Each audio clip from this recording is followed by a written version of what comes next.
Hi, today is December the 1st, and I am 55 years old today. I am at a undisclosed location in Mississauga, mostly for my safety, and mostly because of my cancelled plans for going down to North Carolina to help out with Hurricane Helene and Florida to help out with Hurricane Milton. I received my check on Friday. I was seen probably at square one. I was getting some items for myself, a comforter, a bed in the bag, because my other one got thrown out over at Fazell's. He touched it and he threw it out in the garbage can. I got myself some sweaters, and I also picked up a few groceries. That's all.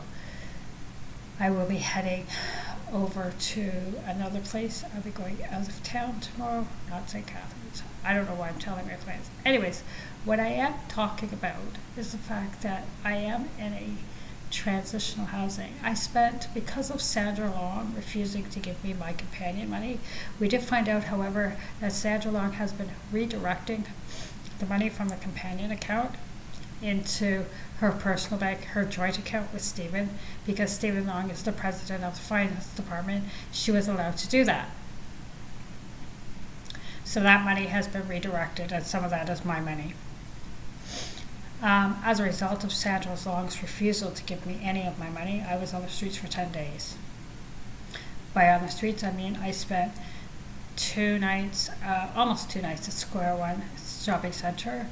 I spent 3 nights at Union Station Bus Terminal. I spent 3 nights in the lobby of the Credit Valley Hospital, 1 night in the emergency room of the St. Mike's Hospital, where Credit Valley transferred me over there. They spent $73 they spent $73, the taxi cab, to get me down there, because that's what they thought they would do. And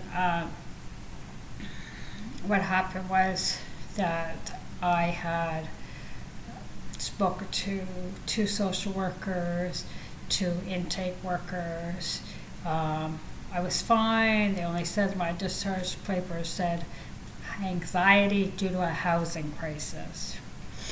I wasn't able to go to a shelter because I was threatened by my life. Sandra Long's it's been over a year, Sandra Long's repeated refusal to give me my companionship money has resulted in this. Now I'm going to state Duncan Smith, the president of the church, who is my companion, who announced it the other day over a PA system. He was in New Zealand. Okay, so I don't want to blame him for anything. There were, however, talk of having someone from Toronto, such as Murray Smith, give me some money, but he transferred me the $3,000.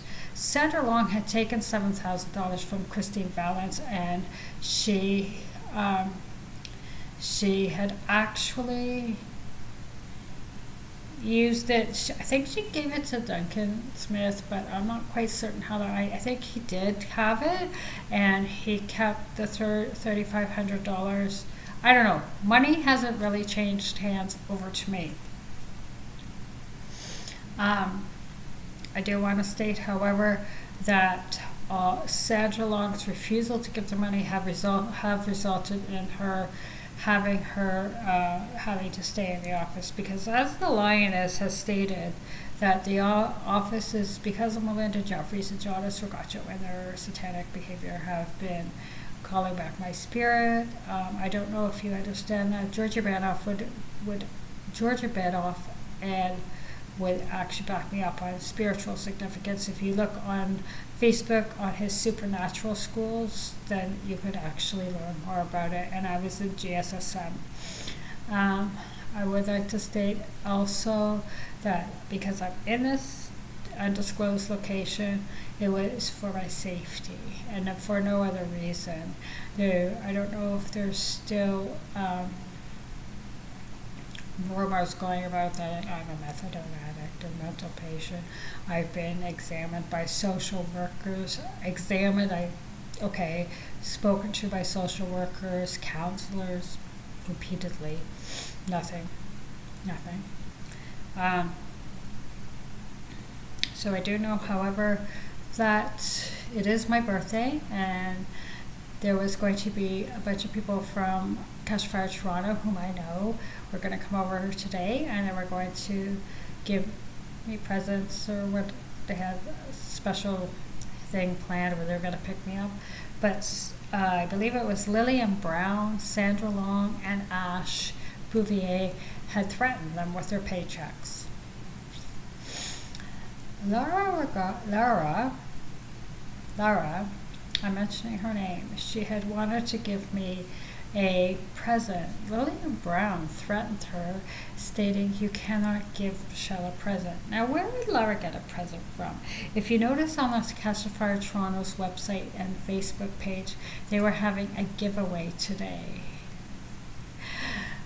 The giveaway was, my understanding, for the members of Catch the Fire Toronto as a thank you, a Christmas giveaway. Stephen Long's brainchild, I suppose. Laura was not allowed to go, and she obtained a pair of boots because I need winter boots. And Laura, and she was told by Lillian Brown, "No, I'm sorry, you cannot give those to Michelle." A child of 8 years old was told she couldn't give me a gift. Why? There was no reasoning behind it. No logical reasoning anyways, no proof anyways. There are other things happening, but I would like to state that with this giveaway, it was for members of the church, not for those who I call, I don't know, those who are needy. Being on the streets for 9 and 10 days, I have witnessed those who are walking around without shoes, with wearing sandals and socks with holes in them. I've noticed people who haven't got winter coats. They haven't, it's getting to be cold out. Canadian winter is minus 15, minus 20, minus 40, minus 35. Shelters are bursting at the seams already, and it's only, I was on the streets for the month of November, last 3 weeks and 2 weeks of November. I would like to completely state as well that Ed Verhaven, Dan Van Hee, and John Verhaven has repeatedly threatened Duncan Smith, contacted Catch the Fire Rally, threatened him repeatedly, been in Catch the Fire Toronto, threatening members of Catch the Fire Toronto, leaders of Catch the Fire Toronto, mostly getting information and handing out money. I would also like to state the money that they were handing out to was to certain leadership. And as well, I would also like to state that I am sending out a letter in regards to all of Ed Verhaven, Dan Van Hee, and John Verhaven's actions to newspapers. I know with the rail strike, it's probably not going to get there till the new year, but it will be sent out. I am also, since I've been speaking, I had on the phone to Duncan Smith, and we have been advised that if the money that Sandra Long is withholding does not come soon, and we're talking within the next week, we've been advised to seek legal help. Now, it's easier for him to seek legal help than it is for me, but I do have a voucher that I received for a 30-minute legal consult. In other words, I may be taking Catch the Fire Toronto to court and contacting contacting the Toronto Animal Control because of their snake and rat infestation.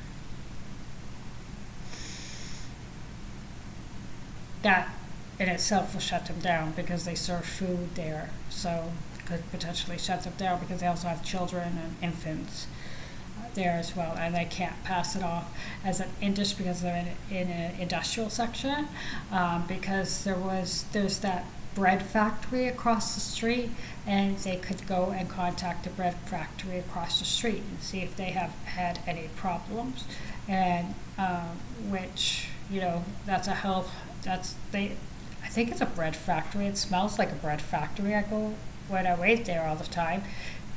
I don't know, it looks like a bread factory, or maybe there's one down the street. Anyways, it's an industrial area. That's what they could blame it on. But however, they can't blame it on it being an industrial area when there's the amount of rats and snakes there are there. That is a satanic behavior. I've contacted them once, but I'll contact them again. So once again, to reiterate, Sandra Long has been withholding the money. Once again, I was on the streets for 10 days. Then I arrived here at this undisclosed location, mostly for safety. Sandra Long has also taken $7,000, and at today's giveaway for the church Christmas giveaway, she gave $7,000 of companionship money from the companionship account, because there is an account to have them buy whatever they did or get whatever they had to get. Also, she has redirected money from that account, because she's also in charge of it, one of the people, to her personal bank account, her joint bank account with Stephen Long, because Stephen Long is the president of the finance department, and that's how that could be done. I hope everybody has a wonderful holiday season. If you see me out and about, I will be out and about, mostly Square One. I do have to go over to Credit Valley Hospital, so I might be over there for an appointment. And I hope that everybody has a wonderful holiday season. It is the beginning, the beginning of Advent, as well as my birthday. So, 55. I think it's called Freedom 55 is what they say. Well, let's just hope so. Have a wonderful day. Thanks.